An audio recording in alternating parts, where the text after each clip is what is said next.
किसी को मारकर, किसी की जान लेकर कोई कभी खुश नहीं रह सकता।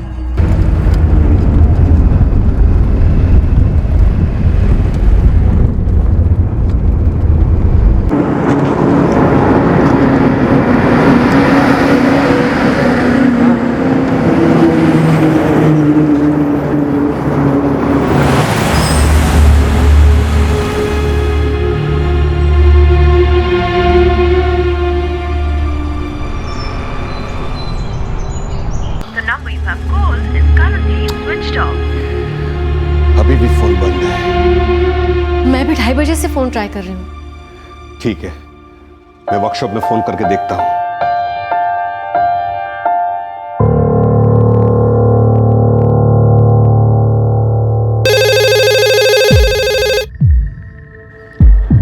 Hello, Dhamija spare parts.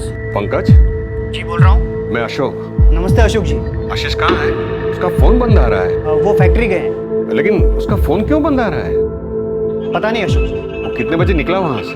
करीब 1:45 बजे तक उनको एक फोन आया और वो अचानक से चले गए। हेलो,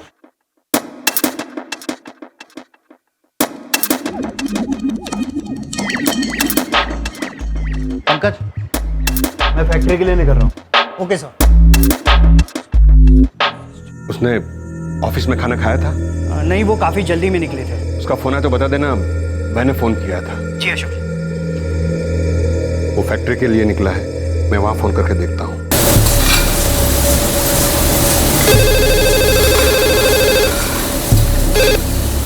हेलो दीपक। हाँ हाँ अशोक जी। आशीष है वहाँ? नहीं, वो दोपहर में फैक्ट्री आने वाला था ना? मुझे तो ऐसा कुछ बताया नहीं। तो उसने बाद में कुछ तय किया हो तो मुझे पता नहीं है। ठीक है, वो आए तो उससे बता देना घर पे फोन करने के लिए। ठीक है, जरूर। वो अभी फैक्ट्री नहीं पहुंचा है। भैया, मेरा दिल बहुत घबरा रहा है। दोपहर से बहुत बेचैनी सी लग रही है मुझे। क्या हुआ है? जी कुछ नहीं, आप टेंशन मत लीजिए। किस बात की टेंशन? कुछ नहीं, आप आराम कीजिए। आशीष जब घर आया था तो उसने तुमसे क्या कहा? उन्होंने ऐसा कुछ नहीं कहा था कि उन्हें कहीं जाना है, और वो काफी जल्दी में थे। लेकिन तुम दोनों को तो आज हिरल के एडमिशन के लिए स्कूल जाना था ना? हाँ, और वो अचानक ही कहीं चले गए।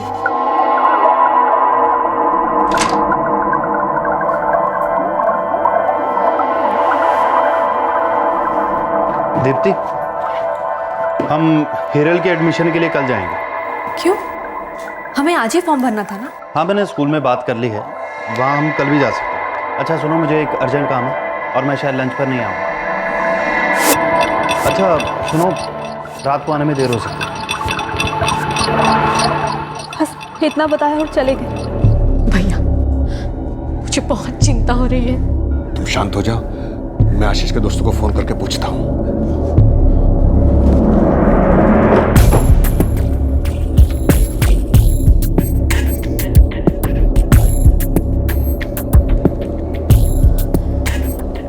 इकतीस साल के आशीष धमीजा का परिवार बेहद चिंतित था।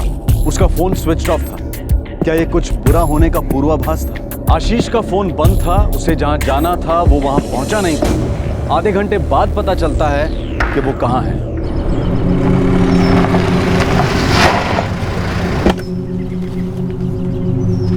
यही है वो जगह। वो एक्चुअली क्या है ना सर, फंड्स खत्म हो गए थे, इसलिए इसके आगे का काम रोकना पड़ा था।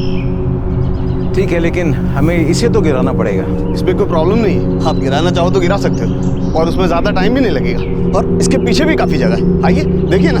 आइए, ये देखिए सर, ये जगह और ये जगह, ये सारी जगह हमारी है। होटल के लिए काफ़ी अच्छी लोकेशन है, और ये जो रोड देख रहे हो ना, ये आगे जाकर बाईपास से मिल जाएगी। देखते हैं।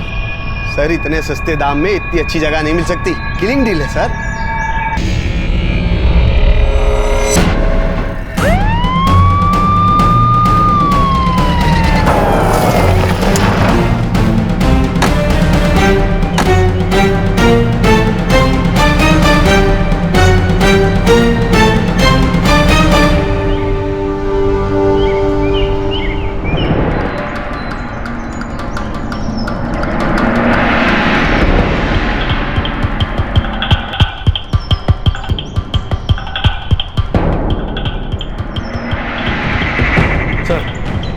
आशीष धमीजा।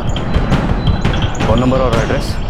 धमीजा निवास 34 आशा परिसर 339548। हेलो। ये आशीष धमीजा के घर का नंबर है? हाँ, आशीष कहाँ है और आप कौन है? आप कौन? मैं अशोक तलरेजा, आशीष का मामा। मैं पीएसआई जगत बोल रहा हूँ। देखिए, मैं गांधी रोड के बाईपास के पास एक अंडर कंस्ट्रक्शन साइट पर आशीष धमीजा की लाश मिली। क्या? क्या हुआ भैया? किसका फोन था? आशीष कहाँ है? मामा जी बताइए, आशीष कहाँ है? भैया बोलिए ना, किसका फोन था? आशीष कहाँ है? बताइए ना भैया, आशीष कहाँ है? किसका फोन था? चेन, पर्स, घड़ी, अंगूठी सब कुछ मौजूद है। हो सकता है कोई बड़ी रकम लूट कर हमें गुमराह करने के लिए ये सब छोटी मोटी चीजें छोड़ दी गई हैं, ताकि लूटपाट का मामला ना लगे, या फिर ये कोई प्लान मर्डर है। लेकिन उसका मोबाइल फ़ोन नहीं मिला है सर। उसके घर वालों का कहना है कि काफ़ी देर से वो उसका फ़ोन ट्राई कर रहे हैं, लेकिन उसका फ़ोन स्विच ऑफ जा रहा है। सर, आशीष की फैमिली लाश को आइडेंटिफाई करने के लिए आई है। उनका कहना है कि अपनी कार में वर्कशॉप से फैक्ट्री के लिए निकला था। लेकिन हमें तो आशीष की कोई कार नहीं मिली है।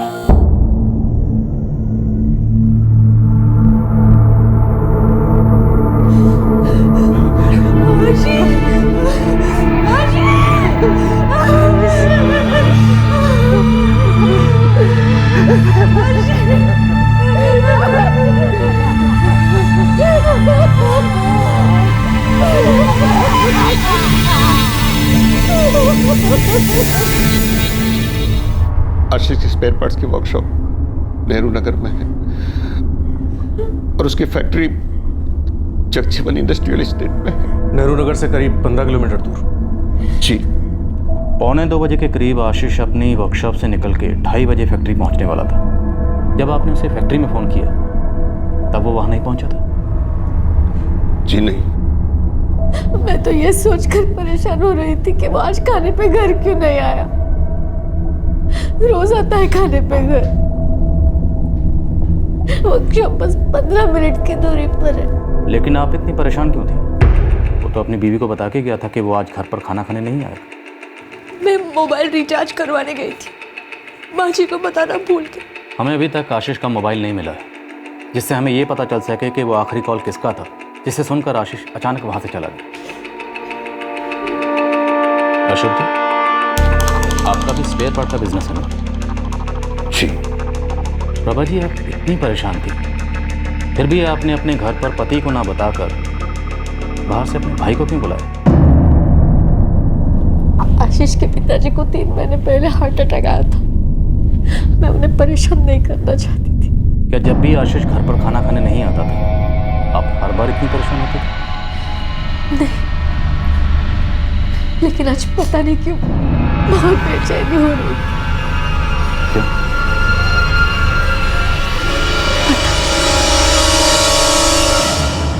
आज 12 बजे वो आया, फिर चला गया। वो और दीप्ति आज हीरल के एडमिशन के लिए स्कूल जाने वाले थे। वो लोग वहां भी नहीं गए, तो मुझे चिंता होने लगी। क्या आशीष ने जाने से पहले कोई वजह बताई कि वो इतनी जल्दी में कहाँ जा रहा है, क्यों जा रहा है? नहीं, मैंने माँ को बताया तो था कि उन्होंने मुझसे कुछ नहीं कहा, पर मैं ये बताना भूल गई कि वो आज खाने पर नहीं आएंगे। अशोक जी, आपके पास 8mm की पिस्टल है? क्या? 8mm की पिस्टल? नहीं। क्या आशीष के पास 8mm की पिस्टल थी? नहीं। नहीं सर, फोन पे क्या बात हुई वो मुझे नहीं पता, लेकिन हाँ मुझे लगा कि वो गुस्से में। बिजनेस को लेकर कोई टेंशन थी? हाल ही में कोई ऐसी बात हुई है? नहीं सर, अगर ऐसी कोई बात हुई होती तो मुझे ज़रूर पता होता। क्या उनकी परेशानी की कोई और वजह थी? मतलब कोई पर्सनल बात? नहीं सर, मुझे नहीं पता। ओके सर, कल शाम तक आशीष के फ़ोन रिकॉर्ड्स मिल जाएंगे। जगत, एक मिस्टीरियस कॉल जिसे सुनकर आशीष हड़बड़ी में कहीं चला जाता है। एक ऐसा दिन जिस दिन आशीष लंच करने अपने घर नहीं जाता। और उसके घर वालों की इससे फ़ोन पे बात नहीं हो पाती, जिसकी वजह से पूरा परिवार परेशान हो जाता है। उसी दिन उसका खून हो जाता है। क्या इन सब बातों का ताल्लुक उसके घर की किसी बात से तो नहीं है? प्रभा, क्या बात है? ऐसी चुप क्यों हो? मुझे बताओ कि क्या हुआ है? आशीष कहाँ है? देखो, मैं सच बर्दाश्त कर लूंगा, मुझसे कुछ मत छुपो। मैं समझ नहीं पा रही हूँ आप मुझसे क्या जानना चाहते हैं। देखिए, अभी तक हमें उस कॉल के बारे में पता नहीं चला जो आपके पति आशीष को 1:45 बजे के करीब आई थी, जिसे सुनकर वो हड़बड़ी में कहीं चले गए थे। जब वो 12 बजे घर से निकले थे तब भी जल्दी में निकले थे। क्या उस वक्त उन्हें कोई कॉल आई थी? मैं नहीं जानती। उस वक्त मैं हिरल के स्कूल जाने के लिए तैयार हो रही थी। क्या आशीष बिजनेस को लेकर परेशान थे? मुझे नहीं पता। वो बिजनेस की बातें मुझसे शेयर नहीं किया करते थे। क्या कोई पर्सनल बात थी?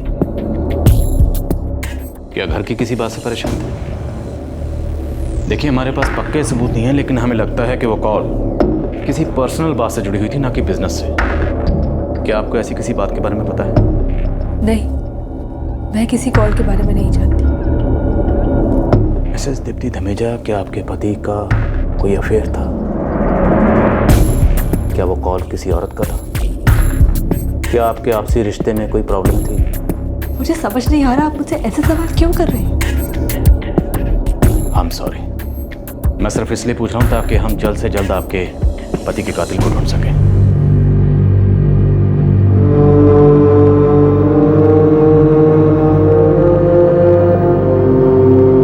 मम्मी पापा कहाँ है? बेटा आप सो जाओ, हम कल बात करेंगे।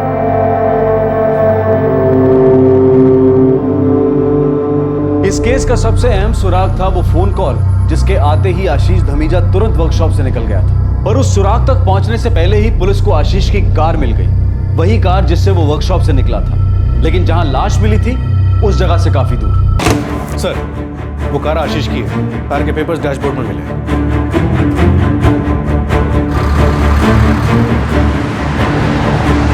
आशीष अपनी फैक्ट्री जा रहा था जो कि स्टेट हाईवे पर है। उसकी बॉडी हाईवे के नज़दीक वाले बाईपास से मिली। अब उसकी कार तीसरी जगह से मिली है जो कि बाईपास से काफ़ी दूर है। मतलब ये बात तो पक्की है कि वो अपनी फैक्ट्री नहीं जा रहा था। सर, मैंने खबरियों को काम पे लगा दिया। अगर मामा भांजे के बीच बिजनेस को लेकर कोई भी दुश्मनी हुई तो जल्दी पता चल जाएगा।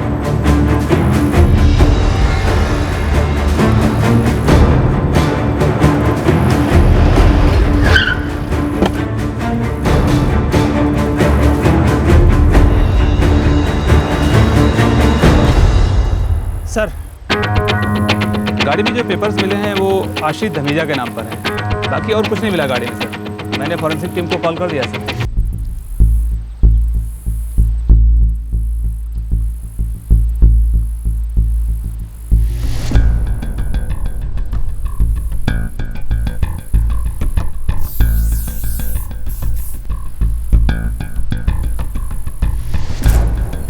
आशीष धमीजा की कार यहाँ पे है, जबकि उसकी बॉडी हमें उस बिल्डिंग के पास मिली। इसका मतलब है उसके साथ कोई दूसरा भी था। हो सकता है उसने रास्ते में से किसी को पिक किया होगा। मुझे लगता है आशीष धमीजा का मर्डर करने के बाद पहले उसकी लाश को ठिकाने लगाया गया और बाद में इस कार को यहाँ लाकर छोड़ा गया। लेकिन सर, कार में तो इतने सारे खून के धब्बे हैं, वो लोग कार यहाँ तक कैसे लाए होंगे? इसलिए तो कार को यहाँ लाकर छोड़ा गया है ताकि इस पर आने जाने वालों की नज़र ना पड़े। आई एम श्योर इस मर्डर की वजह कोई पर्सनल रीज़न है।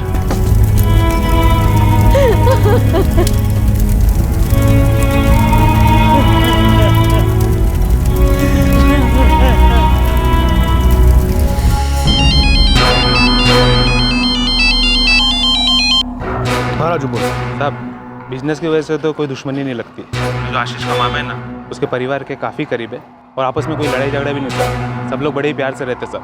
कोई और एंगल? लूट का मामला हो सकता है क्या? नहीं साहब, पर आप नेहरू नगर पुलिस स्टेशन जाकर चेक करो। 1.5 महीना पहले आशीष धमीजा ने उधर एक कंप्लेंट दर्ज कराई थी साहब। सर, 1.5 महीने पहले आशीष धमीजा ने नेहरू नगर पुलिस स्टेशन में एक मिसिंग कंप्लेंट लिखवाई थी। इसके लिए? उसकी पत्नी दीप्ति धमीजा के लिए।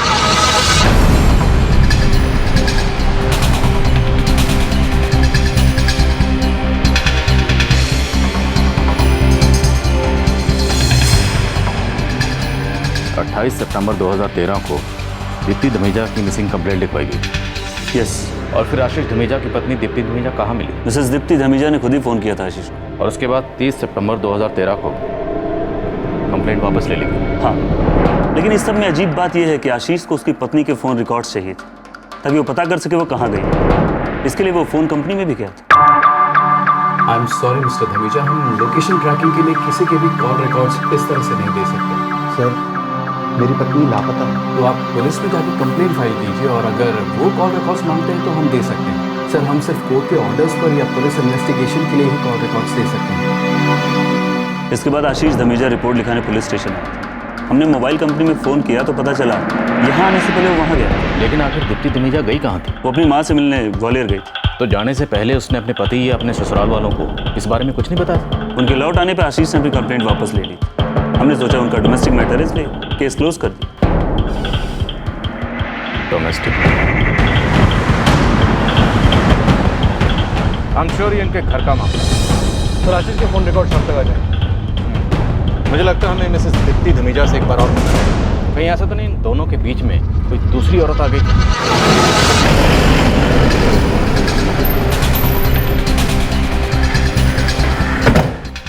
हिरल बेटा,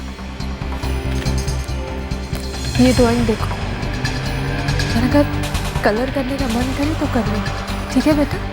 मैं अभी आती हूँ। सर, मैं अपनी माँ के घर गई थी। जाने से पहले आपने अपने पति को इन्फॉर्म नहीं किया था और ना ही अपने सास ससुर को।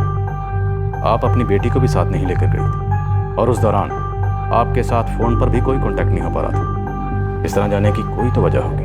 वो पिछले 6 महीनों से आशीष और मेरे बीच में कुछ सही नहीं चल रहा था। मैं भी आपसे यही जानना चाहता था। पिछली बार भी मैंने आपसे पूछा था कि क्या कोई पर्सनल बात थी जिसकी वजह से ये सब हुआ? वो हम दोनों कोशिश कर रहे थे कि हमारे बीच में सब कुछ सही हो जाए। आपके और आपके पति के बीच में सब कुछ ठीक ना होने की आखिर वजह क्या थी?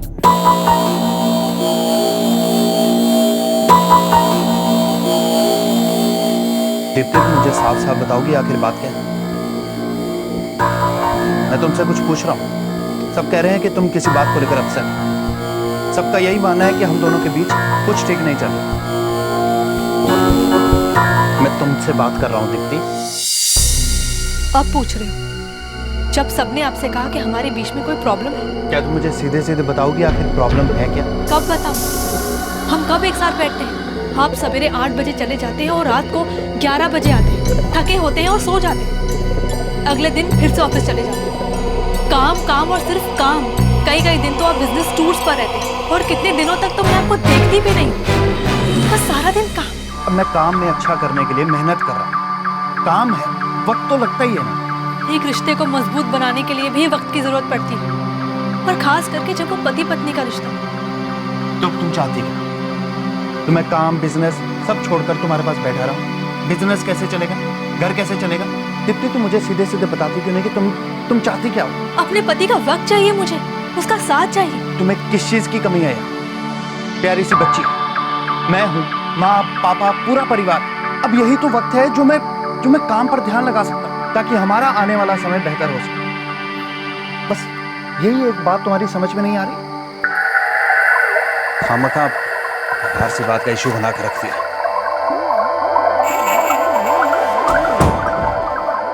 वो समझ ही नहीं रहे थे कि हम एक दूसरे से दूर हो रहे थे। हमारे बीच बस एक खालीपन रह गया था।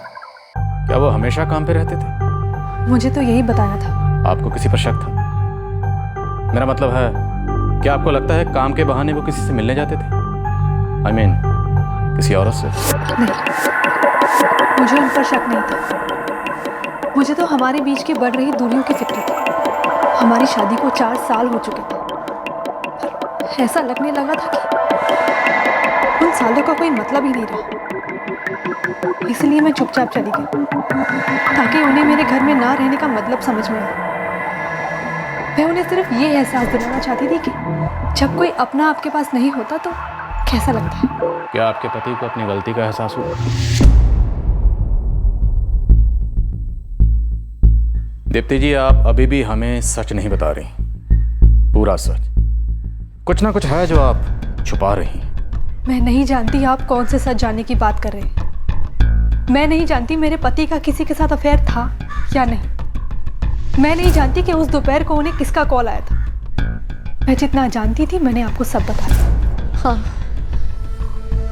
ये बात तो सच है कि दोनों में कुछ अनबन थी और दीप्ति बिना किसी से कुछ कहे घर से गुस्से में निकल गई। प्रभा जी, ये जो पति पत्नी में अनबन थी ये कितनी गहरी थी? दोनों ने कभी खुलकर मुझसे बात नहीं की, लेकिन जहाँ तक मुझे लगता है बात इतनी भी बड़ी नहीं थी कि दोनों में सुलह नहीं हो सकती थी। दीप्ति के लौटने के बाद तो दोनों सब कुछ ठीक करने की कोशिश भी कर रहे थे। जिस दिन हादसा हुआ उस दिन तो दोनों बच्चे के एडमिशन के लिए जाने वाले थे। आशीष अपने बिजनेस में बहुत बिजी रहता था। उसके पिता को हार्ट अटैक आने के बाद सारी जिम्मेदारियां उस पर आ गई थी। क्या आशीष का कोई एक्स्ट्रा मैरिटल अफेयर था? मेरा मतलब है कोई दूसरी औरत का चक्कर? सर, आप कैसी बातें कर रहे हैं? आशीष और दीप्ति की एक 3 साल की बेटी है। हाँ, लेकिन इसका मतलब ये नहीं है कि अफेयर नहीं हो सकता। सर, हम लोग इज्जतदार लोग हैं और मेरी समझ में ये नहीं आ रहा है कि आप ये सब कुछ क्यों पूछ रहे हैं। Thank you. हम जल्दी पता लगा लेंगे कि आशीष धमीजा को उस दोपहर किसने फोन किया।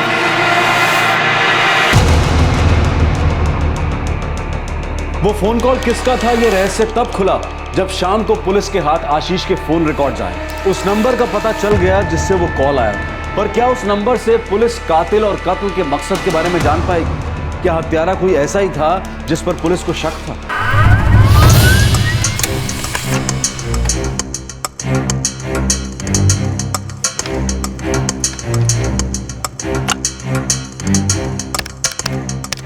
The number you have called is currently switched off. 444567687 इस नंबर से दोपहर 1:43 पे आशीष धमीजा को कॉल किया था। फिलहाल ये नंबर स्विच ऑफ है। कल तक हमें इसकी सारी डिटेल्स मिल जाएंगी सर। इस नंबर से हमें कोई ना कोई ऐसा क्लू जरूर मिलेगा जिससे हमें पता चलेगा कि आशीष उस दोपहर को हड़बड़ी में कहाँ गया था और उसकी मौत कैसे हुई। जनार्दन गोयल 12/42 गोविंद नगर 5 रास्ता। कहीं ऐसा तो नहीं हमें गुमराह करने के लिए ये भी कोई फॉल्स न्यूज़ है? साहब 12/42 इस पूरे मोहल्ले में है ही नहीं। आखिरी नंबर 11 है। सर, दुकान वाला सही कह रहा है। इस नंबर का कमरा इस पूरे मोहल्ले में है ही नहीं। जैसे कि हमें लगा था ये एक फॉल्स लीड निकली। इतना तो पक्का ये एक प्लान मर्डर है। बिजनेस वाला एंगल भी स्ट्रॉन्ग ही लगता है सर। आई एम श्योर ये पर्सनल मैटर है। इस फोन की IME या ट्रैक करो। मम्मी पापा वहीं क्यों चले गए हैं? हाँ बेटा, अब कभी नहीं आएंगे। ये भी कोई उम्र थी उसके जाने की। ऐसे में किसी की क्या दुश्मनी थी जो हमारे बेटे को मार डाला।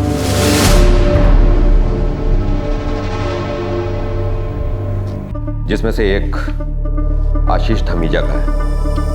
स्टीयरिंग व्हील पर 2 लोगों के फिंगरप्रिंट्स थे और कार के दरवाजे और सीट्स पर तीसरे के।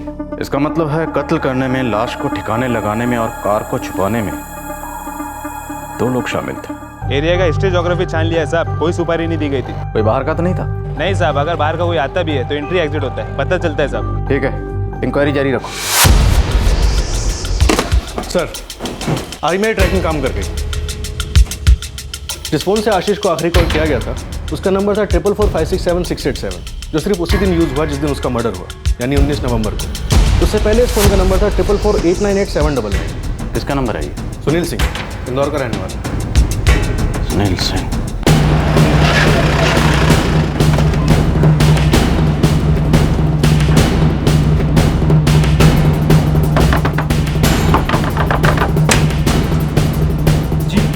सुनील सिंह? जी साहब, मैं ही हूँ। साहब हुआ क्या है? मैंने क्या किया है? साहब मैंने कुछ नहीं किया है साहब। तुम्हारे पास सच बोलने के अलावा और कोई चारा नहीं। हम जानते हैं कि तुमने आशीष धमीजा को मारा है। हम ये भी जानते हैं कि इसमें तुम्हारे साथ तुम्हारा एक दूसरा साथी भी शामिल था। तुम दोनों ने मिलकर पहले लाश को ठिकाने लगाया, उसके बाद कार को पुल के नीचे छोड़ दिया। साहब मैं तो किसी आशीष धमीजा को जानता ही नहीं हूँ।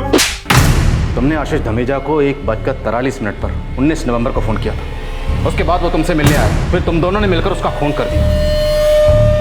आधे घंटे का वक्त देता हूँ, अच्छी तरह से सोच लो, वरना उल्टा झटका करना तुम्हारे अलग से सच मानेगा, समझे?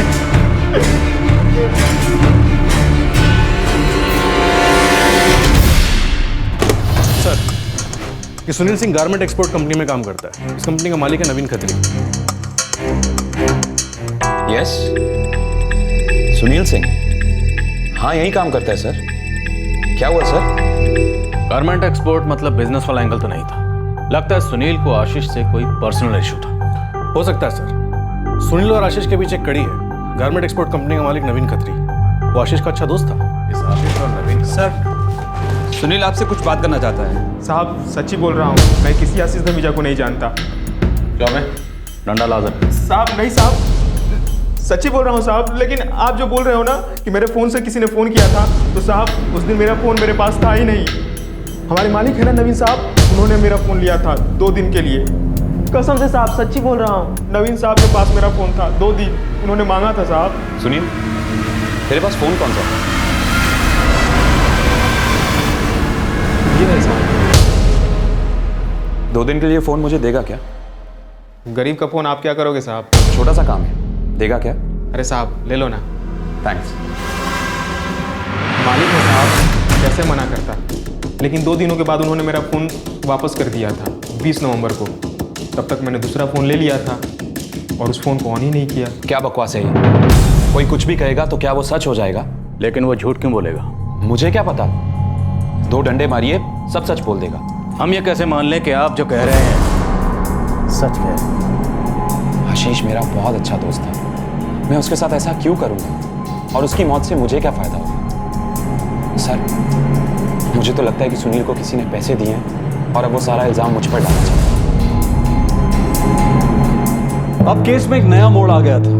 पुलिस को वो फोन मिला, वो नंबर भी जिससे आशीष को कॉल किया गया था। लेकिन फोन के मालिक सुनील सिंह का कहना था कि उसके बॉस नवीन खत्री ने 2 दिन के लिए वो फोन इस्तेमाल किया था, जबकि नवीन खत्री का यह कहना था कि सुनील झूठ बोल रहा था। आखिर सच क्या था?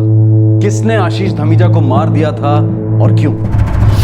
कोई एक तो है जो झूठ बोल रहा है, ये जरूर कोई पर्सनल बात ही है। दूसरी औरत का चक्कर तो नहीं लगता, पर दूसरा आदमी भी तो हो सकता है। हाँ सर, नेहरू नगर पुलिस ने दीप्ति धमीजा के 27 सितंबर से 30 सितंबर तक के कॉल रिकॉर्ड्स निकलवाए थे। हम कॉल रिकॉर्ड्स देते उससे पहले उनका फ़ोन आ गया था कि उन्हें कॉल रिकॉर्ड्स की ज़रूरत नहीं है, क्योंकि दीप्ति धमीजा मिल चुकी थी। वो रिकॉर्ड्स मुझे चाहिए। सर मुझे 1 घंटे का टाइम दीजिए, मैं आपको कॉल रिकॉर्ड्स भिजवाता हूँ। Thank you. 27 सितंबर को दीप्ति धमीजा अपने घर से अपने मायके ग्वालियर जाने के लिए निकली थी, पर ग्वालियर वो 30 सितंबर को पहुंची। इसका मतलब यह है कि वो 28 और 29 सितंबर को यहीं इंदौर में थी। पर वो अपने ससुराल में नहीं थी। तो ठीक है, एक काम करो, इंदौर के होटल चेक करो। पैसे वाली औरत है, किसी अच्छे होटल में रुकी होगी।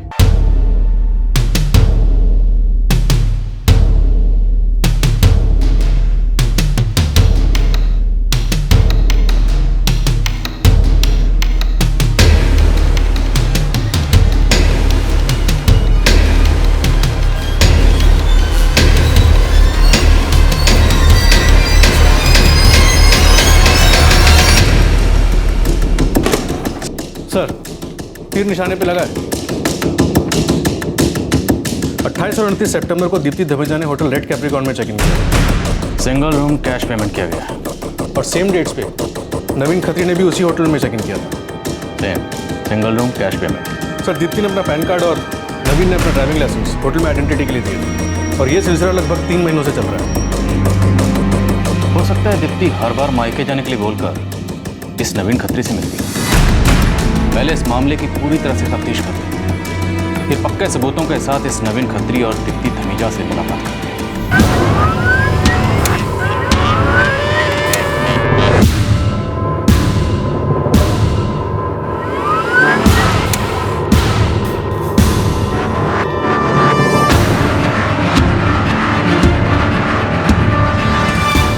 नवीन और दीप्ति लगभग 1 साल से रेगुलर टच में थे। Phone calls, messages. सर ये एक नंबर है 4445678990। इस नंबर से नवीन लगभग 8 महीने से टच में था। और इत्तेफाक ये है कि ये नंबर और वो नंबर जिससे आशीष को लास्ट कॉल किया गया था 19 नवंबर को, जिस दिन उसकी हत्या हुई, दोनों की लोकेशन एक बता रहा है, गांधी रोड के पास, जहाँ से आशीष की लाश मिली थी। ये नंबर किसका है? पुनीत सरिया। सर पुनीत 26 साल का है, नवीन के साथ कॉलेज में पढ़ता था। वो भी एक नंबर से रेगुलर टच में है, 4445678998। इसका नंबर है साहब 4445678998। ये अंजुम का नंबर है, हिस्ट्री शीटर है और गैर कानूनी तरीके से गन बेचने का धंधा करता है साहब। इस अंजुम का पता ठिकाना मालूम करो। ठीक है सर। सर 15 नवंबर को गन्स बेचने वाले अंजुम से नवीन खत्री ने बात की।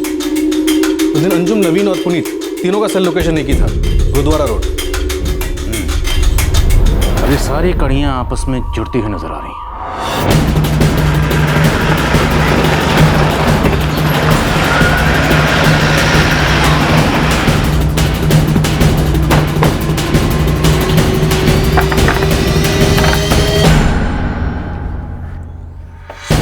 यस, हम एक पहले नहीं सुलझा पा रहे हैं, तो मदद करोगे? चल सर बात तो बताइए। डालो अंदर। सर आपको गलत फहमी हुई सर।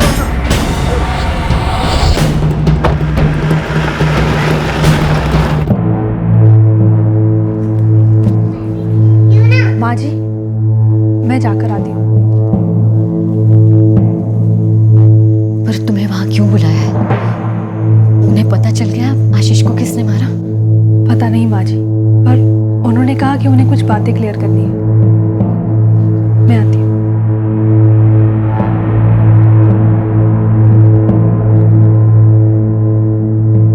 अब आप लोगों को मुझसे क्या पूछना है? मैंने पहले ही कहा था आपसे, वो सुनील आप सबसे झूठ बोल रहा है। हमें भी समझ में नहीं आ रहा कि वो झूठ बोल के हमें गुमराह क्यों कर रहा है। पर ये मैं आपको कैसे बता सकता हूँ? आपको कुछ बताने की जरूरत नहीं है सर, आप टेंशन मत लीजिए। अब क्या जानना चाहते हैं आप? मिसेस दीप्ति धमीजा, आपके पति का कत्ल किसने किया है पता चल गया। आइए तशरीफ रखिए। हमें यह तो पता चल गया है कि यह कत्ल किसने किया है, बस ये जानना बाकी है कि यह कत्ल क्यों और कैसे हुआ। अब तुम दोनों सच बताओगे या तुम दोनों की याददाश्त ताज़ा करने के लिए किसी तीसरे को बुलाओ?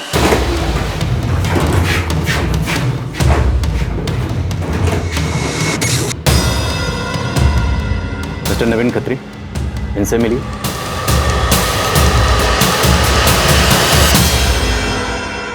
ये हैं आपके कॉलेज फ्रेंड पुनीत सरिया। अब तुम तीनों ये पूरी कहानी सच सच मुझे बता दो कि तुम तीनों के फ़ोन रिकॉर्ड्स हमारे पास हैं और तुम दोनों के एक साथ होटल में रुकने के सबूत भी हमारे पास हैं। एक बार नहीं, कई बार। Single room, paid in cash. जिस पिस्टल से आशीष धमीजा का कत्ल हुआ वो पिस्टल आपने खरीदी और जिससे खरीदी थी उसे भी हम जल्दी ही पकड़ लेंगे। और इसमें आपने पुनीत सरिया की मदद की। सर मैं ऐसा कुछ नहीं करना चाहता था सर, मुझे मजबूर किया गया था सर। कोई एक तो बोला, किसने मजबूर किया?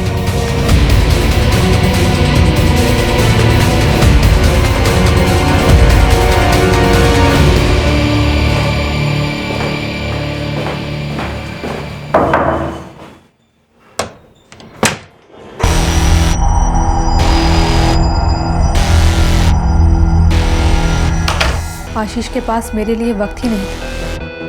हर वक्त काम काम और सिर्फ काम। और इस कमी को पूरा करने के लिए तुम्हें आशीष का दोस्त नवीन खत्री पसंद आ गया। हम कई बार मिले, कभी किसी फंक्शन में, कभी किसी पार्टी में, और फिर ये मुलाकातें होटल के कमरे तक पहुंच गई।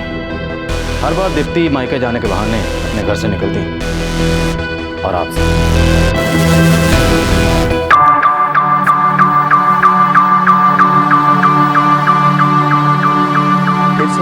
क्यों? क्या हुआ? दीप्ति, हर दूसरे हफ्ते तुम मायके जाती हो। आपके पास मेरे लिए वक्त ही कहाँ है? आप तो सारा दिन बिजनेस में बिजी रहते हो। अब मैं बिजी हूँ तो क्या हुआ? यहाँ पर पूरी फैमिली तो है। मेरे माँ बाप भी तो मेरी फैमिली है और मैं उनके साथ वक्त गुजारने जा रही हूँ, किसी और के साथ नहीं। नवीन,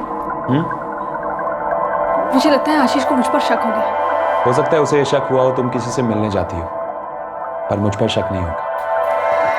तुम समझ नहीं रहे। अब आशीष ने मोबाइल कंपनी में कांटेक्ट किया था मेरे कॉल रिकॉर्ड्स मांगने के लिए। अब मुझे कंपनी वालों का फोन आया ये पूछने के लिए कि मैंने उसे परमिशन दी है या नहीं। छोड़ दो उसे।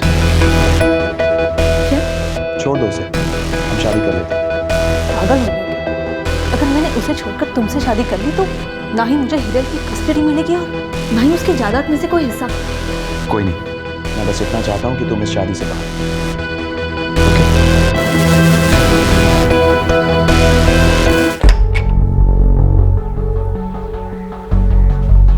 दीप्ति, तुम किसी और से मतलब तुम्हारा किसी के साथ अफेयर चल रहा है? क्या? तुम हर 15-20 दिन में हिरल को छोड़कर अपने मायके चले जाते। तो हिरल आपके माँ बाप की पोती नहीं है, आपके माँ बाप उसे प्यार नहीं करते। मेरे सवाल का जवाब दो दीप्ति, तुम्हारा किसी के साथ अफेयर चल रहा है? नहीं। मुझे तुमसे डाइवोर्स चाहिए तो दे दो ना। नहीं, ऐसे तो ना ही मुझे मेरी बेटी मिलेगी और ना ही कुछ और। तुम मुझसे प्यार नहीं करती? करती। तो छोड़ दो उसे। दीप्ति मेरी बात मान ही नहीं रही थी, इसलिए मुझे कोई और रास्ता अपनाना पड़ा। और तुमने रास्ता अपनाया अपने दोस्त आशीष धमीजा को मार डालने का, जो कि तुम्हारे पति भी थे। नवीन, तेरा दिमाग तो ठिकाने पर है। हाँ, और मैं तुम्हारी मदद चाहता हूँ। ऐसे काम में मदद? पुनीत, ये मत भूल, तेरी पूरी पोस्ट ग्रेजुएशन का खर्चा मैंने उठाया। बात समझ, मेरा काम लग जाने दे, मैं तेरा पूरा पैसा चुका दूंगा। मुझे ये सब करने की कोई जरूरत नहीं है। इनफैक्ट मैं तुझे और पैसे दे दूंगा। प्लीज इस काम में मेरी मदद कर दे। तू मुझे किसी का खून करने को कह रहा है? दोस्ती में इतना भी नहीं कर सकता। दोस्ती की खातिर तुम कुछ भी करोगे? किसी की जान तक ले लोगे? सर, नवीन का मेरे ऊपर बहुत कर्जा था और कोई रास्ता नहीं था मेरे सामने। एक रास्ता था, तुम इनकार कर सकते थे, पुलिस को इन्फॉर्म कर सकते थे, जिससे उस इंसान की जान बच सकती थी। पर तुमने ऐसा नहीं किया। तुमने पिस्टल खरीदने के लिए नवीन खत्री को अंजुम से मिलवाया।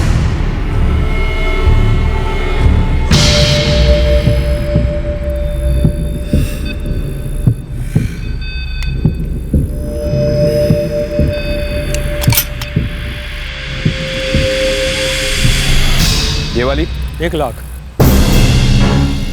सुनील सिंह, जो तुम्हारे ऑफिस में काम करता था, तुमने उसे जबरदस्ती फंसाया। उसे तो पता भी नहीं था कि तुम उसके फोन के साथ क्या करने वाले हो।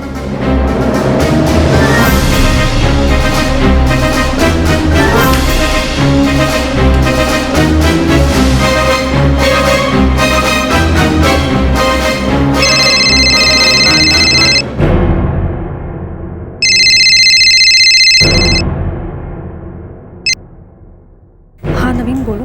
कहाँ हो तुम? घर पे। मैं आज आशीष से मिलने की सोच रहा हूँ। पर हम दोनों तो आज हिरल के स्कूल जा रहे हैं उसके एडमिशन के लिए। जाना कैंसिल कर दो। तो क्या करने वाले हो? जो हम दोनों के लिए सही है। प्लीज नवीन, ऐसा कुछ भी मत करना जिससे हम सबकी जिंदगी बर्बाद हो जाए। तुम बस आशीष के साथ जाना कैंसिल कर दो। मुझे उससे आज मिलना है। तुम उसे कुछ करोगे तो नहीं? मैं वही करूंगा जो हम दोनों के लिए सही होगा। Trust me.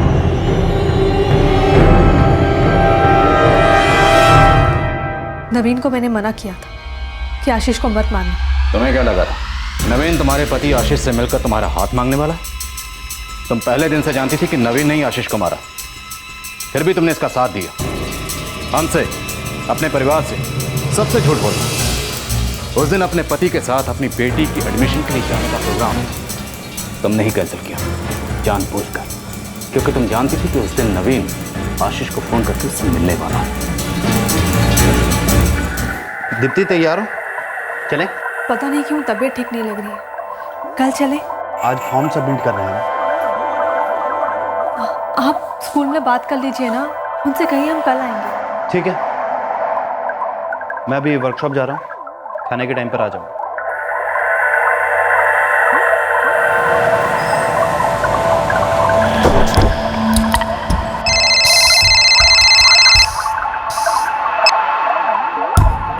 हेलो, क्या तुम जानना चाहते हो तुम्हारी बीवी छुप छुप के किससे मिलती है? कौन बोल रहा है? उससे क्या फर्क पड़ता है, समझ लो तुम्हारा शुभचिंतक हूं। क्या बकवास है ये? तुम्हारी बीवी का अफेयर चल रहा है, मैंने उसका पीछा किया है। मेरे पास उसकी और उस आदमी की साथ में तस्वीरें हैं। तुम्हारे पास प्रूफ है? कहाँ ना, फोटोज हैं। तो मुझे वो फोटोज चाहिए। तो आके ले जाओ। कहाँ पर? गांधीनगर के बगल वाले बाईपास से आना। उस रोड के एंड में तुम्हें एक अंडर कंस्ट्रक्शन बिल्डिंग दिखाई देगी, मैं तुम्हें वहीं मिलूंगा। और हाँ, जल्दी आना, मैं सिर्फ 2:30 बजे तक तुम्हारा इंतजार करूंगा। वो आएगा। पंकज, मैं फैक्ट्री के लिए निकल रहा हूँ। Okay sir.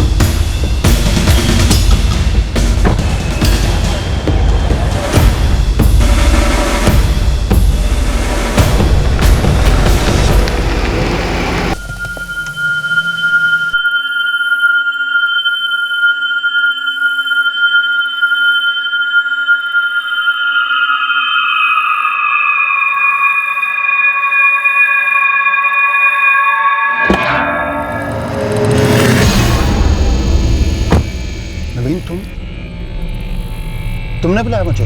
हाँ। तुम्हें मेरी पत्नी के अफेयर के बारे में क्या पता?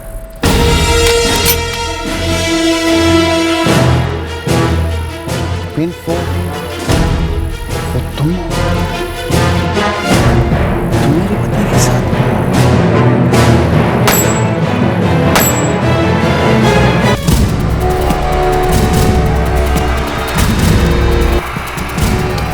अब कार को यहां से हटाना, चलो।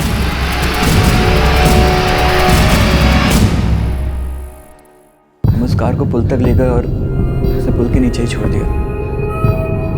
हम उसे साफ करना चाहते थे पर सड़क पर गाड़ियां आ जा रही थी, तो हमने उसे वहीं छोड़ दिया और हम चले गए। तुम लोगों ने इतना सब कुछ किया, जबकि आशीष तुम्हें डिवोर्स देने के लिए राजी था। मिसेस दीप्ति धमीजा, तुम चाहती तो इस रिश्ते से आराम से बाहर आ सकती थी। इसके लिए आशीष को मारने की कोई जरूरत नहीं थी।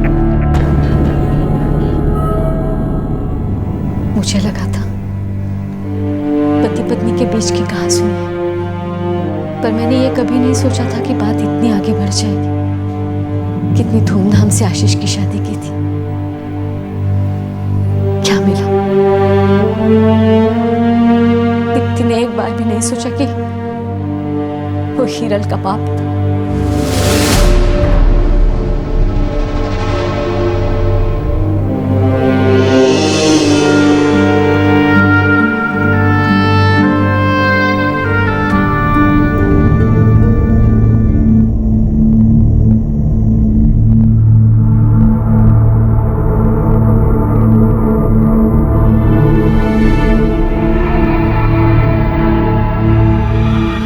नवीन खत्री को आईपीसी की धारा 302 के तहत खून के लिए, 120 बी क्रिमिनल कॉन्स्पिरेसी के लिए और 201 के तहत सबूत मिटाने के लिए बुक किया गया है। दीप्ति और पुनीत पर आईपीसी की धारा 201 और 120 बी के तहत चार्जेस लगाए गए हैं। कार से मिले उंगलियों के निशानों की रिपोर्ट आना अभी बाकी है। आशीष के खून के लिए जो पिस्टल इस्तेमाल की गई थी वो नवीन के दफ्तर से हासिल कर ली गई है। तीनों आरोपी न्यायिक हिरासत में हैं और पुलिस चार्जशीट तैयार करने में जुटी है। अपनी शादी से नाखुश दीप्ति अगर चाहती तो उस रिश्ते से आजाद हो सकती थी। रिश्ते का वो अंत फिर भी अच्छा होता, बेटर एंड होता। आशीष तलाक के लिए राजी था। पता नहीं दीप्ति क्यों खुद को उस रिश्ते में बांधे हुई थी। क्या बेटी को खोने का डर था या तलाक के बाद कॉम्पनसेशन न मिलने का डर था? आखिर इस तरह से रिश्ते को खत्म करके उसे क्या मिला? नवीन ने सोचा था कि पुलिस की तहकीकात ठंडी पड़ जाएगी और फिर 1 साल के बाद वो दीप्ति से शादी कर लेगा। दीप्ति जानती थी कि नवीन ने जुर्म किया है, पर फिर भी वो खामोश रही क्योंकि वो नवीन से प्यार करती थी। क्या वो दोनों जुर्म करने के बाद भी बचकर निकल सकते थे? किसी को पाने की चाह में किसी और की जिंदगी छीन लेना कभी किसी को खुशी नहीं दे सकता है। हमारे आज के एपिसोड की दूसरी कहानी।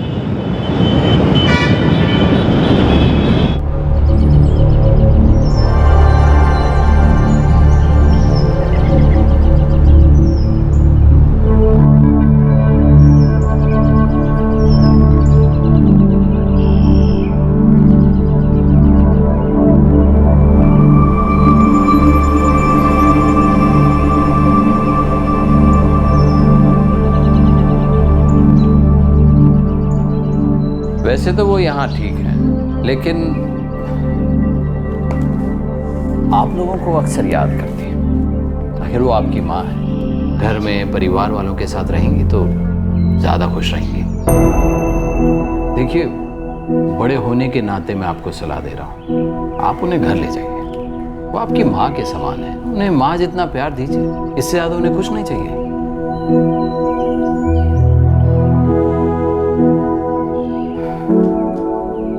वैसे तो वो यहाँ भी खुश हैं, इन घर में परिवार वालों के साथ रहेंगे, बेटी दामाद नाती के साथ तो ज़्यादा खुश रहेंगे। ठीक है, सोच के बताता हूँ। ज़रूर सोचिए।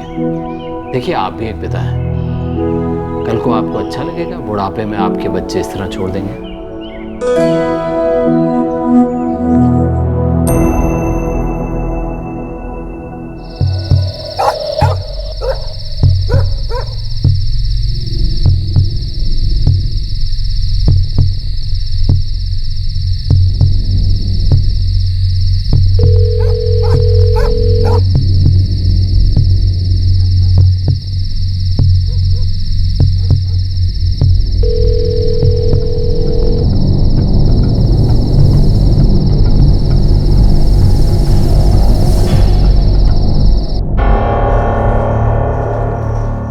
जी बोलिए। क्या आज रात के लिए यहाँ एक कमरा मिल सकता है? बिल्कुल। कितने पैसे लगेंगे? छोटे से छोटे कमरे के भी 300 लगेंगे। 300।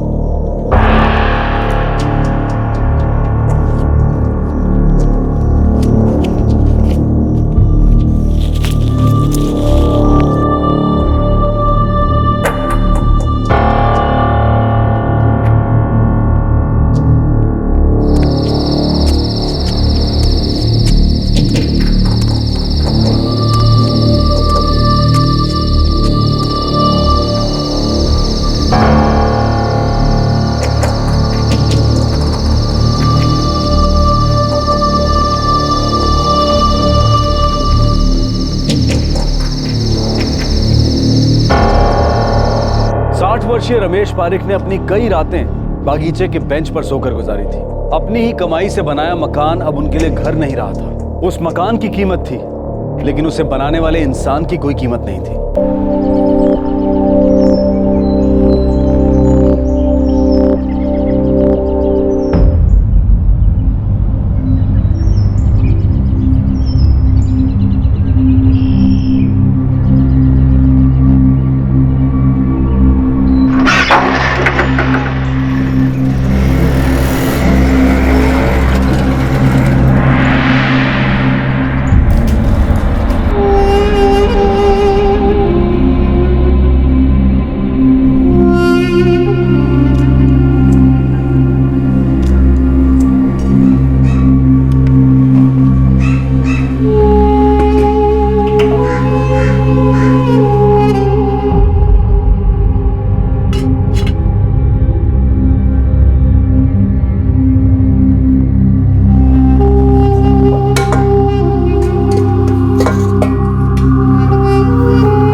अमित की दोपहर की चाय के लिए। लेकिन मैंने सुबह से चाय नहीं पी है। सुबह चाय बनाई थी, आप नहीं थे, ऐसे ही बर्बाद हो गई। बार बार चाय बनाने के लिए दूध नहीं है हमारे पास। ये मेरा घर है। तो इस घर का आप करेंगे क्या?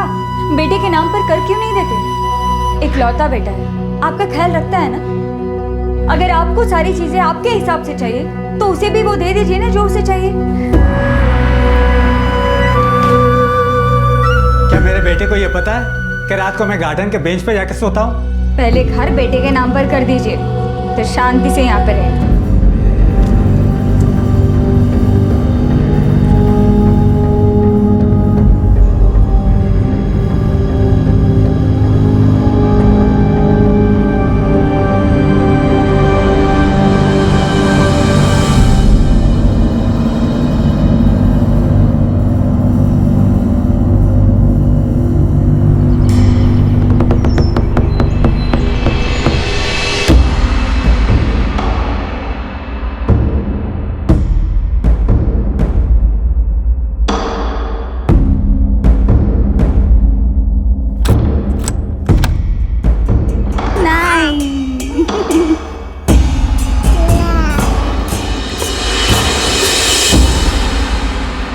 घर छोड़ के जा रहा हूँ।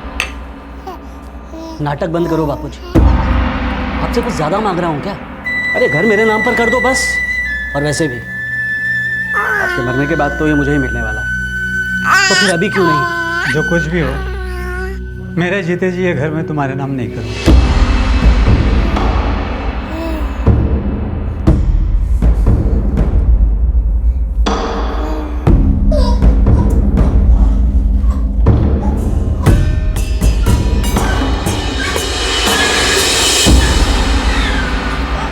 बापूजी ने कहीं आपके खिलाफ कुछ कर दिया तो आपको उन्हें रोकना चाहिए।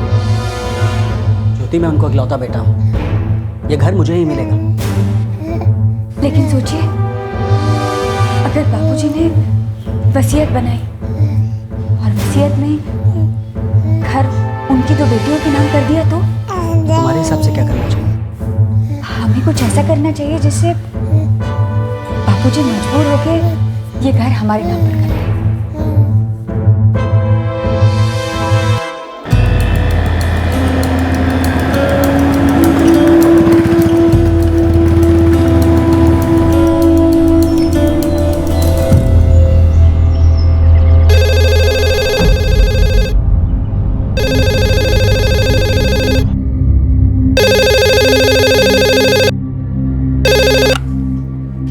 हेलो, कांतिलाल जवेरी जी बोल रहा हूँ।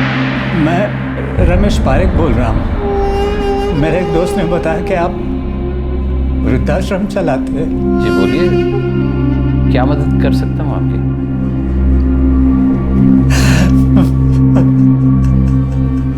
रमेश भाई, रमेश भाई, मुझे आपके वृद्धाश्रम में रहने के लिए थोड़ी जगह मिल सकती है? मैं बहुत परेशानी में हूँ, पूरी तरह से टूट चुका हूँ मैं।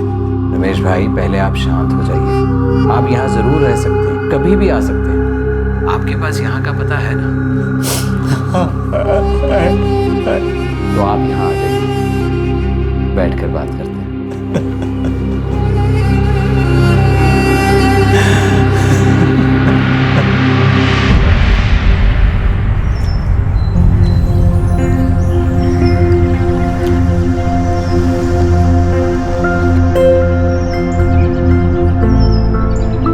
कितने दिनों के बाद पेट भर के मैंने अच्छा खाना खाया।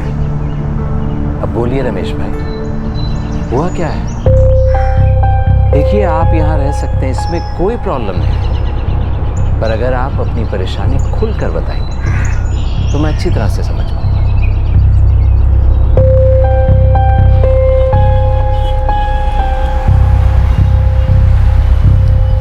हसमू भाई, आज 3 सेल हुए। अरे वाह रमेश भाई, आप तो मेरे किसी भी दूसरे सेल्समैन को मात दे सकते हो। नहीं नहीं हसमू भाई, बेटा मैं आपका एहसानमंद हूँ। कोई बात नहीं। नहीं, हाँ, क्योंकि इस उम्र में भी आपने मुझे काम के लायक समझा। कांति भाई, 2 साल पहले जब मैंने घर छोड़ा, मेरे पास बहुत कम पैसे थे, थोड़ी सी जमा पूंजी बस। एक दोस्त की मदद से एक छोटा सा कमरा मैंने भाड़े से लिया और हसमुख भाई के साथ में स्पेयर पार्ट बेचने का काम शुरू किया। तो उन 2 सालों में आपका बेटा कभी भी आपसे मिलने नहीं आया? नहीं, एक बार भी नहीं। मुझे लगता है मेरे घर छोड़ के चले जाने से वो खुश है।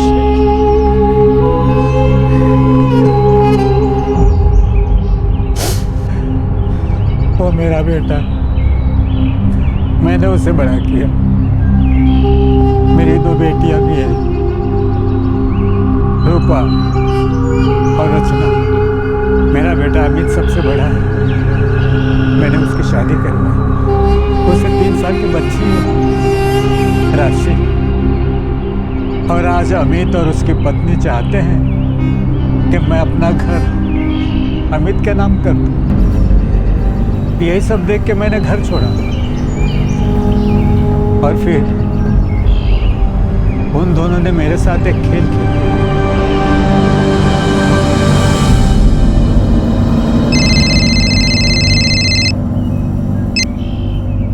हेलो, रमेश पारेख। हाँ जी, बोल रहा हूँ। Senior police inspector Rajput. Police police inspector, क्या हुआ सर? रमेश भाई, आपको पुलिस स्टेशन आना पड़ेगा। आपके खिलाफ वारंट निकला है। क्यों साहब, मैंने क्या किया? देखिए, आपकी बहू ने आपके खिलाफ डाउरी हैरेसमेंट यानी दहेज मांगने का केस दर्ज किया है और आपका बेटा अमित पार्क इसका विटनेस है। इसलिए आप जल्दी से पुलिस स्टेशन आ जाइए, वरना हमें आपको अरेस्ट करना पड़ेगा।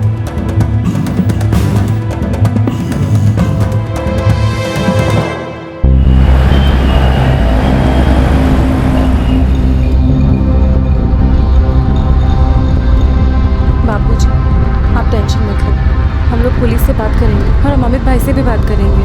आपको वो घर छोड़ना ही नहीं चाहिए था। आपके सीधे होने का वो लोग गलत फायदा उठा रहे हैं। कैसे भी करके बस उन्हें वो घर चाहिए। हेलो रचना, रूपा बोल रही हूँ। बाबूजी के खिलाफ अमित भाई और ज्योति भाभी ने डॉरी हैरेसमेंट का केस किया है। पुलिस स्टेशन जा रहे हैं, भी आ सकती है क्या? बाबूजी, बाबूजी, गाड़ी रोको। बाबूजी, बाबूजी क्या हुआ आपको?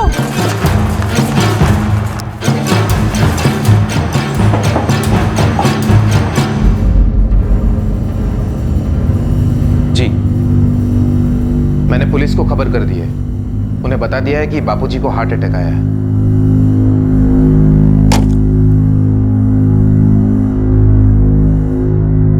अटैक सीवियर था, पर डोंट वरी, अब वो खतरे से बाहर है।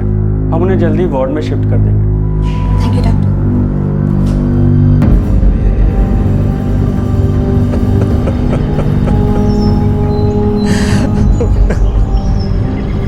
आपके बेटे ने बहू के साथ मिलकर आपके खिलाफ दहेज की शिकायत दर्ज कर दी। मेरे अपने बेटे, एक बाप होने की जिम्मेदारी से मैं कभी चुका नहीं। अपने बच्चों को वो सारी खुशियां दी जो मैं उन्हें दे सकता था।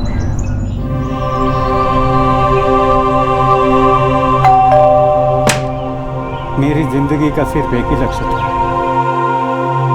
मेरे बच्चों को बेहतर से बेहतर भविष्य देना, चाहे वक्त अच्छा हो या बुरा।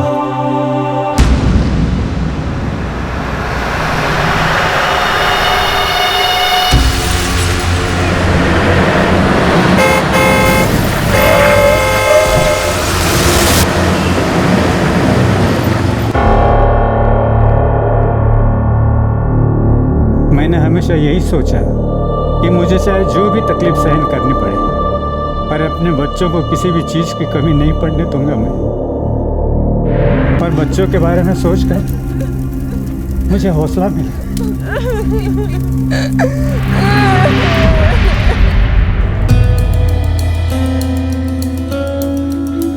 कि एक बाप को अपने बच्चों के लिए मजबूत सहारा बनके, परिवार का आधार बनके, बच्चों का हीरो बन के खड़े रहना होता है। तब तक जब तक कि वो अपने हर बच्चे को खुशी से जिंदगी बसर करते ना देखें।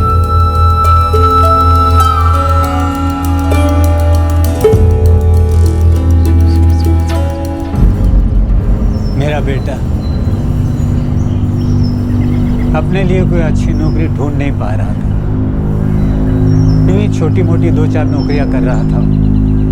एक बाप होने के नाते मुझे ये अच्छा नहीं लगा। मुझे लगा कि मेरे बेटे की जिंदगी अच्छी होनी चाहिए, और इसलिए मैंने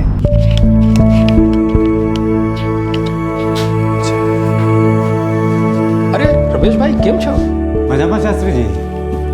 क्या बात है, इतने पैसे कहीं इन्वेस्ट कर रहे हैं या फिर कोई प्रॉपर्टी खरीद रहे हैं? नहीं नहीं शास्त्री जी, मैं अपने बेटों को एक तोहफा देना चाहता हूँ। लगता है कोई बहुत बड़ा तोहफा दे रहे हैं आप उसे।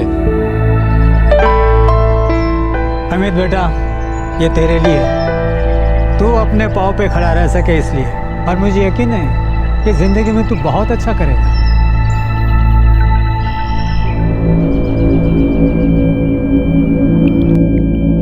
अजय अबू,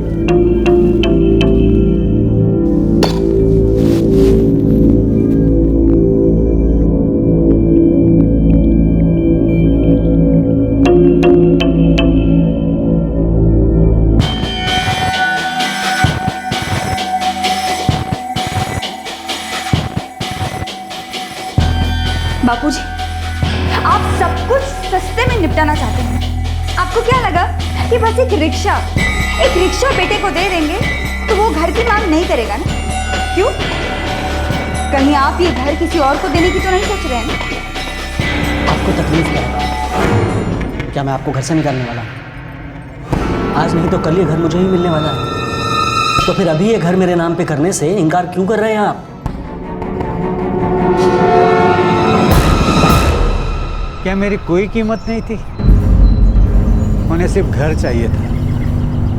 वह इंसान नहीं जिसने अपनी मेहनत से पूरे परिवार के लिए घर खड़ा किया है। अपने बनाए हुए घर में रहने का उसे कोई अधिकार नहीं। उस पर कुछ भी आरोप लगाकर उसे डराओ ताकि वो घर उनके हवाले कर दे।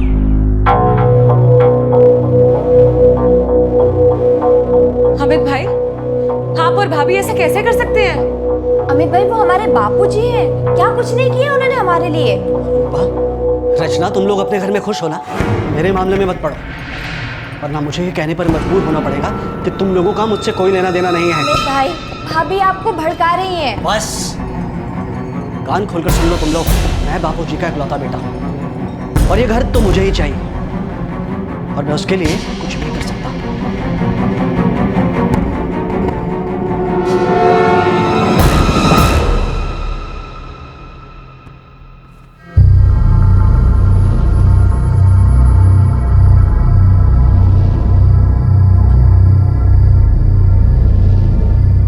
कैसा है रे बेटा तू? रिक्शा से ठीक कमाई होती है ना?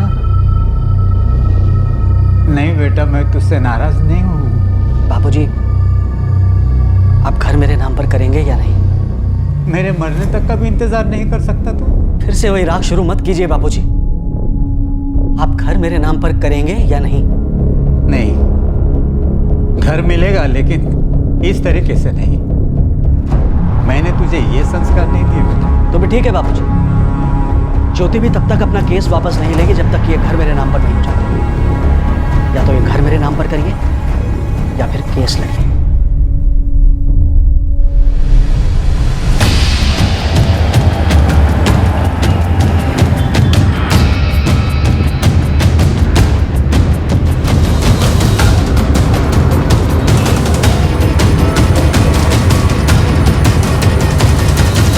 सेक्शन 498A का केस है।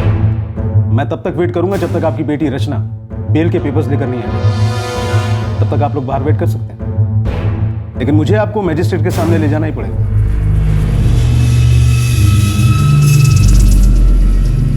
और कितना टाइम लगेगा? लॉयर तो अभी कोर्ट में ही है।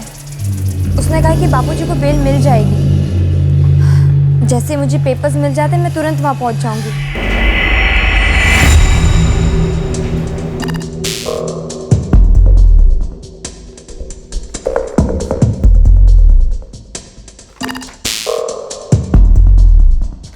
चलिए।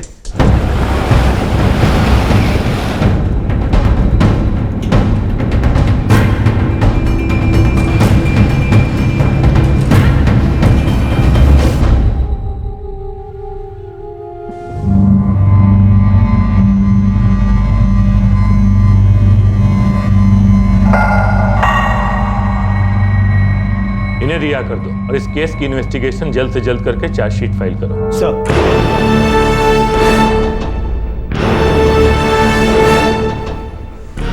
बापूजी, चाय।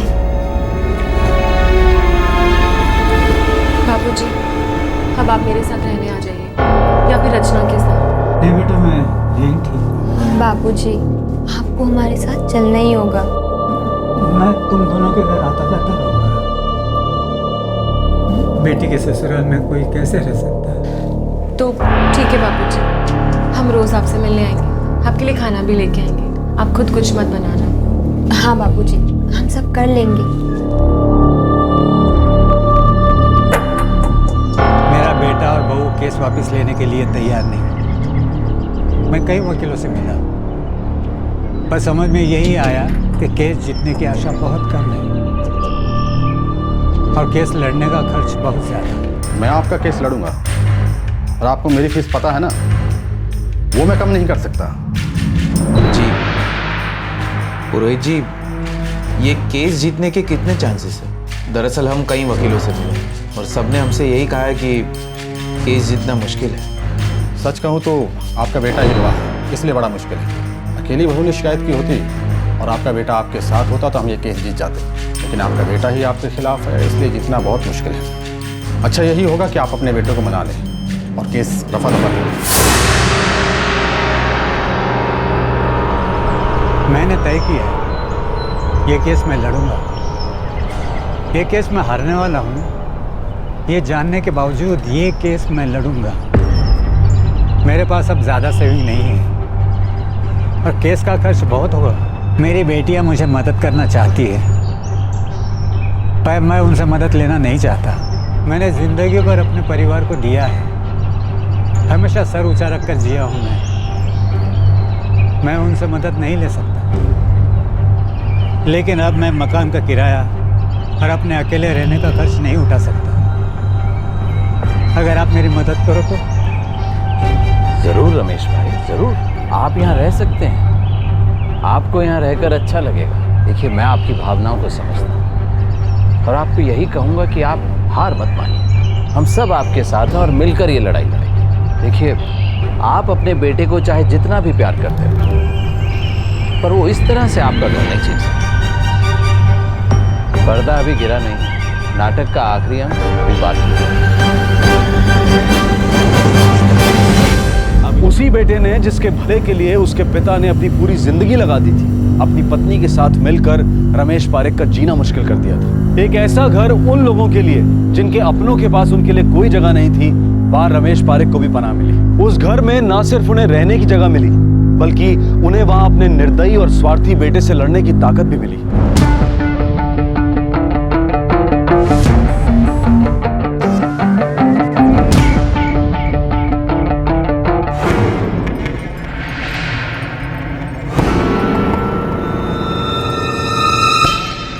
लड़ाई नहीं लड़ सकते तो ये रास्ता अपनाए बापूजी। कहीं हम किसी मुसीबत में न फंस जाएं।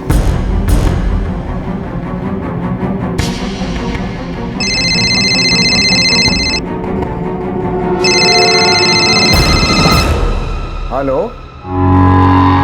गुड मॉर्निंग पराग जी, कांतिलाल बोल रहा हूँ। नमस्ते कांति भाई, कहिए कैसे याद किया?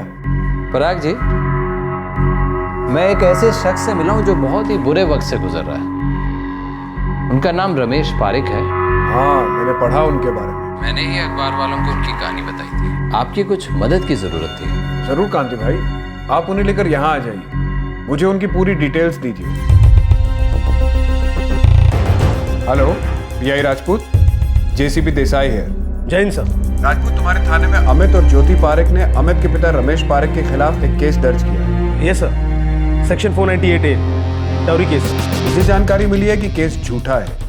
बेटे ने अपने पिता का घर हासिल करने के लिए ये केस दर्ज किया है। ये सिर्फ अपने पिता को मजबूर करने का एक तरीका है। सर, मैं रमेश भाई से मिल चुका हूँ। राजपूत, इस केस की जल्द से जल्द इन्वेस्टिगेशन करो और पता करो कि सच क्या है। Yes sir. Thank you. JCP Desai एक बहुत ईमानदार ऑफिसर है। सीनियर सिटीजन के केस में इन्होंने हमेशा हमारी मदद की और हमारे आश्रम के बहुत से बुजुर्ग इन्हें अपने बेटे जैसा मानते हैं। नहीं रमेश जी, ऐसे हाथ जोड़ के मुझे शर्मिंदा मत कीजिए। मैं तो अपनी ड्यूटी निभा रहा हूँ। मैं आपसे वादा करता हूँ कि आपको आपका घर जरूर मिलेगा।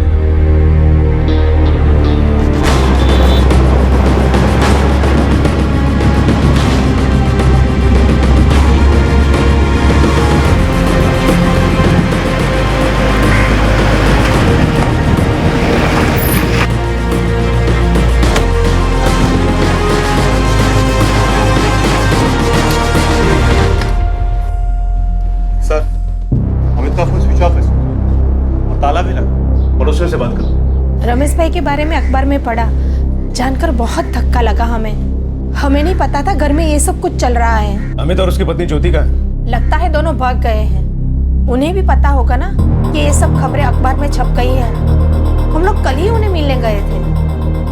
आप लोगों को सबसे क्या लेना देना है? अमित बेटा, वो तुम्हारे बापूजी हैं। हम सब जानते हैं कि बचपन से ही उन्होंने कितनी मेहनत से तुम लोगों को बड़ा किया है। रूपा, रचना, सबको। अरे हमने तुम सबको बड़ा होते हुए देखा है। अपने बापूजी पर ये ऐसा आरोप कैसे लगा सकते हो? ज्योति, तुम भी शर्म नहीं आई रमेश भाई जैसे इंसान पर ऐसे आरोप लगाते हुए?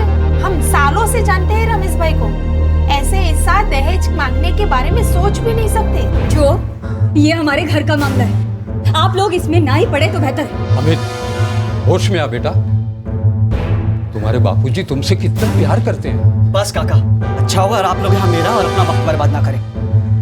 तुम चलो अंदर।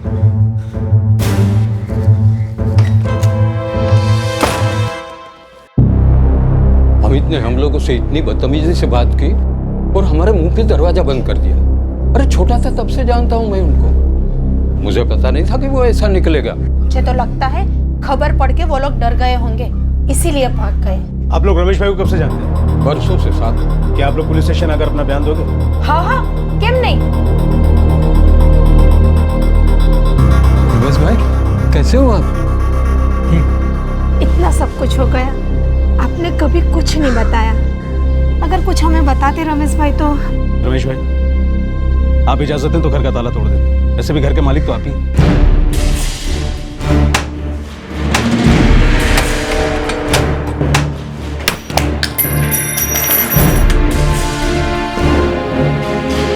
रमेश भाई नया ताला लगा दीजिए और अब अपना सामान लेकर यहाँ रहने आ जाइए।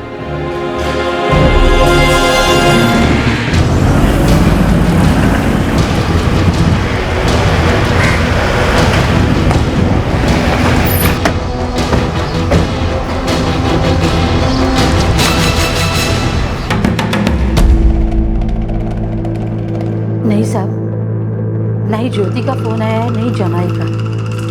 पता नहीं दोनों कहाँ हैं। आपको पता है आपकी बेटी ने अपने ससुर रमेश भाई के खिलाफ दहेज लेने की कंप्लेंट की है? मैं झूठ नहीं बोलूंगी साहब, रमेश भाई बहुत नेक इंसान है, वो ऐसा कर ही नहीं सकते। मेरी बेटी और जमाई दोनों ने झूठी शिकायत की है। वो दोनों है कहाँ? पता नहीं साहब।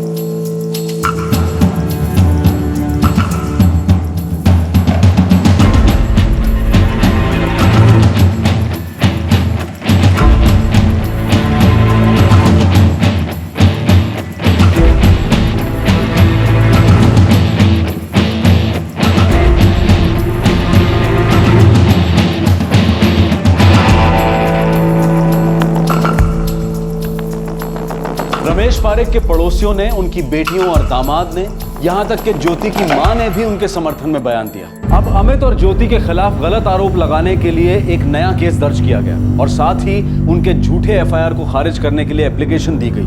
लेकिन अमित और ज्योति अब तक फरार थे।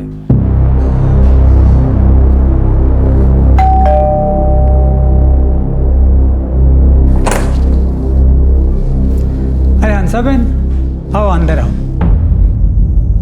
रमेश भाई, मैं मेरी बेटी की तरफ से आपसे माफ़ी मांगती हूँ। उसने आपके साथ बहुत गलत किया है और आप बड़े हो, बुजुर्ग हो, उन्हें माफ़ कर दीजिए।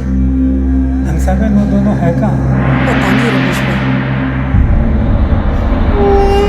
पर जहाँ भी होंगे ज़रूर अपने किए पर पछता रहे होंगे।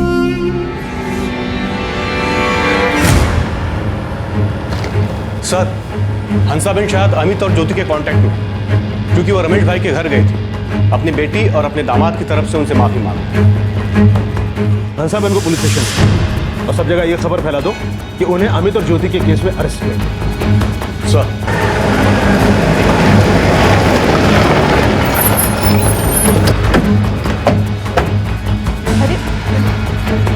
अरे मैं सच कह रही हूँ, मुझे नहीं पता वो दोनों कहाँ हैं। मुझे छोड़ो ना, मैंने कुछ नहीं किया है। मेरा विश्वास करो, मुझे सच में पता नहीं है। मेरे पति बीमार है, उन्हें देखने वाला कोई नहीं है। मुझे घर जाने दो। देखिए, आप तब तक घर नहीं जा सकती जब तक आप हमें ये नहीं बताएंगे कि अमित और ज्योति कहाँ। मुझे सच में पता नहीं है वो कहाँ है।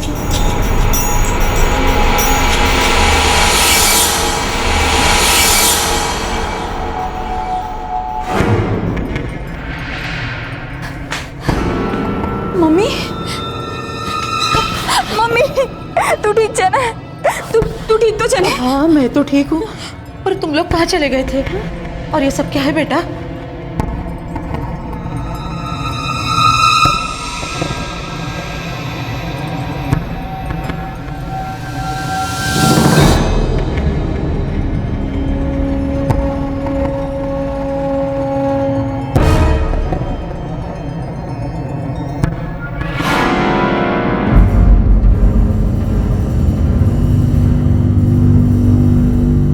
दोनों ने झूठी कंप्लेंट फाइल की थी। सबूत है हमारे पास और हम तुम दोनों पर चार्जशीट फाइल कर सकते हैं। रमेश भाई ने तुम्हारे खिलाफ कंप्लेंट की है कि तुम दोनों ने उनका घर हथियाने के लिए झूठा केस बनाया था। अब रमेश भाई तुम्हें बचा सकते हैं, अपनी शिकायत वापस ले। बोलो रमेश भाई, अगर आप कहें तो केस बनाकर इन दोनों को अंदर कर देते हैं। बापूजी, बापूजी हमें माफ कर दीजिए, हमसे बहुत बड़ी गलती हो गई। आप केस वापस ले लीजिए बापूजी। आखिरी गलती समझ के हमें माफ कर दीजिए।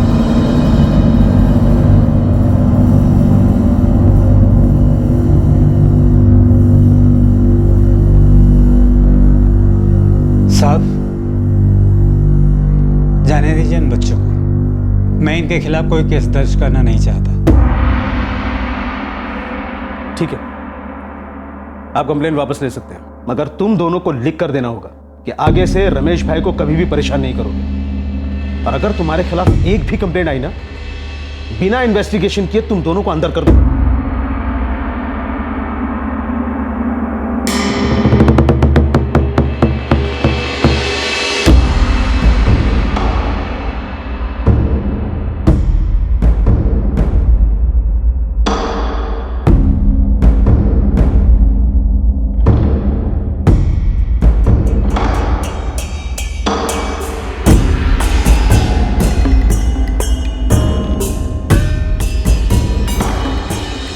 मित्रों को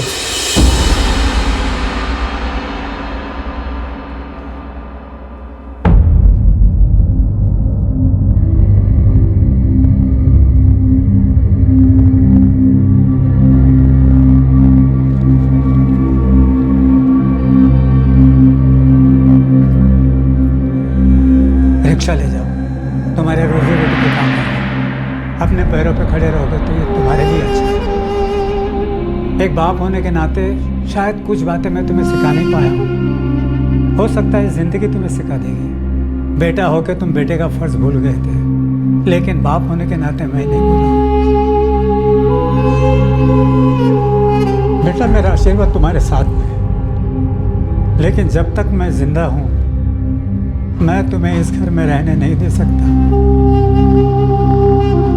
हो सकता है कि मेरा दुख देखकर तुम्हें तकलीफ ना हुई हो, पर मैं तुम्हें दुखी नहीं देख सकता। तुम दोनों ने जो भी कुछ किया उसके लिए मैं तुम्हें माफ करता हूँ। राशि का ख्याल रखना, जाओ और अच्छी जिंदगी बसर करना।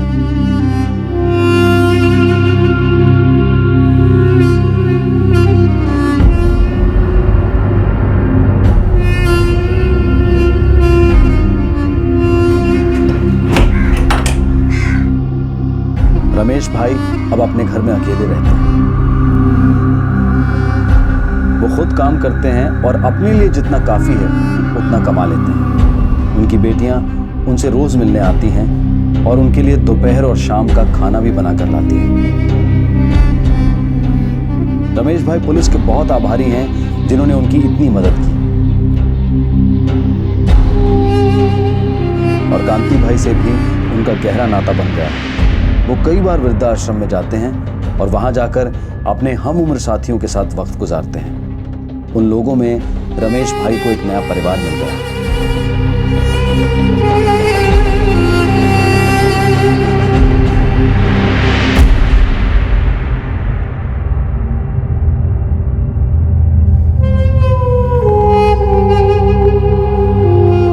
अमित और ज्योति कहीं दूर अब एक किराए के मकान में रहते हैं। जो कुछ भी उन दोनों ने रमेश पारेख के साथ किया उसे याद करके रमेश पारेख को बहुत बुरा लगता है, पर फिर भी वो अपने बेटे को मिस करते हैं। रमेश पारेख अपना मकान अपनी पोती राशि के नाम करने की सोच रहे हैं। सीनियर सिटीजन्स के वेलफेयर और पालन पोषण के लिए बेहतर इंतजाम करने के उद्देश्य से कई स्पेशल एक्ट पास किए गए हैं और संसद में भी इसके लिए एक बिल पास किया गया है। जब भी कोई माँ बाप या सीनियर सिटीजन अपनी जायदाद अपने किसी वारिस या रिश्तेदार के नाम करता है तो वो प्रशासन से दरख्वास्त कर सकता है कि उनके मेंटेनेंस के लिए एक नॉर्मल जिंदगी के लिए उस वारिस की तरफ से उन्हें मेंटेनेंस दिया जाए। सरकारी सहायता से चलने वाले कई वृद्धा आश्रमों के निर्माण की योजनाएं बनाई गई हैं और कई जगहों पर ऐसे वृद्धा आश्रम ऑलरेडी काम कर रहे हैं। कई जगहों पर प्राइवेट और चैरिटेबल ओल्ड एज होम्स भी हैं। लेकिन हम उन बच्चों के बारे में क्या कहें जो अपने बूढ़े माता पिता का ख्याल नहीं रख सकते। एक एनजीओ द्वारा 2012 में की गई स्टडी के अनुसार 40% से भी कम भारतीय जॉइंट फैमिली में रहते हैं। कई बार अपना खुद का मकान होने के बावजूद भी बुजुर्ग माता पिता अपने बच्चों पर नैतिक और जज्बाती तौर पर निर्भर रहते हैं। एक स्टैटिस्टिक्स के अनुसार हर 3 में से 1 सीनियर सिटीजन दुर्व्यवहार का शिकार होता है। हर रोज अपमानित होना तो आम बात है और कई बार बात मारपीट तक भी पहुंच जाती है। आज युवा भारत अपनी भावनाओं को, अपनी जरूरतों को खुलकर बोलने लगा है, इसलिए उनके हर अरमान को पूरा करने के लिए मार्केट हमेशा तैयार रहता है। लेकिन वहीं ये भी जरूरी है कि हम अपने बुजुर्गों की थोड़ी परवाह करें, उन्हें थोड़ा प्यार दें, उनकी जरूरतों को समझने की कोशिश करें। आपसे फिर मुलाकात होगी क्राइम पेट्रोल दस्तक में एक और नए केस के साथ। तब तक अपना ख्याल रखें, सुरक्षित रहें और हमारे सभी युवा ये याद रखें कि जिंदगी के इस पड़ाव से उन्हें भी एक ना एक दिन गुजरना ही पड़ेगा। जय हिंद। क्राइम पेट्रोल के और भी दिलचस्प कहानी देखने के लिए हमारे चैनल को सब्सक्राइब करें और बेल आइकॉन दबाना न भूलें।